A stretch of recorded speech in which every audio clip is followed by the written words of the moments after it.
Agariin akka rifeemsi duddukute kaan akka nadheen garaachaa cicillaanfachaa yaa'u tokko tokko akka gaalchittoo nyaattee lafa gangalaata hedduun immoo waan godha jedhanii daduun taane waan fuul hin qabne agarsiisuun fedhii malee si kofalchiisa aawwan ilmaan waliin jaarsaaf jaartiin bokkooraa nadheen immoo waliin laf qullaa gangalaatu gochi nam qalbii qabuuf saalfii maraata malee akka badeef mulee inji komaandootii jedhu waraan kaab Itoophiyaatti naannoo ji'oo 9 oliif godhama jiruun loltoota raayyaattis biyya addunyaachisuun war hafan booji'amtoota waraana tolchi maqalee gati habaqati sirni mootummaa Abiy Ahmed poolisoota idilee poolis federaalaatiif humna adda hedduulee naannoo cuufirra ergulle dubbiiwwan bad fakkaate kitatirra gar zimatiin ta'uu dinnaan qeessii sheekiif abbootii gadaa waraanaa taffeere seena biyya addunyaa irratti abbootii gadaa qeessii yookaan sheekii waraan labsan jaba jechuun kan uumamsiis sirni murnoo pidiyoo bilisiginnaa uummata bal'aa waraanaaf itti fayyadamu irratti argama biyyittii Itoophiyaa paartiin immoo badhaadheen bulchaan isaanii badhaafama noobilii nageenyaati garuu badhaadhinna chuuti namni kararra wal argullee naga bulteef naga walti caala qawwee yoo kadhate itti gammad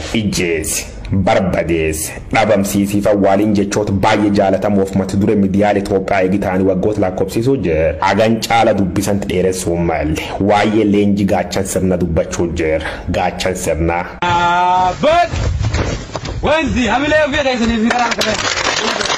akka waraanni maandara uffata naqalee gaddeebi'u sirni tokko poolisii mataa ofii qaba raayyaattis biyya qaba humna addaallee qaba milishaalleen koomisaati huncuftee siyaati hawwaniif ijoolleen jaarsaaf jaartii duddiqitaan sila gaafii uummata Itoophiyaa ta'uu malti namni gaafat kadhabamuuti malee deebiin garuu salphoo biyya yookaan gammoojjii Tigraay gaafachuu dandeenya. Crowds of residents in Mekele, the Tigrayan capital, have rushed to see thousands of Ethiopian government soldiers paraded by their captors. Akkaadaa saayinsii waraanaatti ulaaga leenjifamtootaatiif buurseeraa dubartii ulfaa daa'imman hawwaniif jaarolee gadaamojjii tamata buufatu duula qopheessuu yakka ta'u seerri waraana ifan lafaa taatullee garuu kutaalee Oromiyaa hunda keessan namni leenjitaniin fudhatiin bakka tokko murtii raaba gadaatiin loon irra qalaan warra kaan immoo shani jedhanii fardaaju kanaaf carraan jira akkasitti umri malee burraaqu taatee jechuu miidiyaaleen hawaasaa harmirran maal jedhanii muummeeffan gochi ceera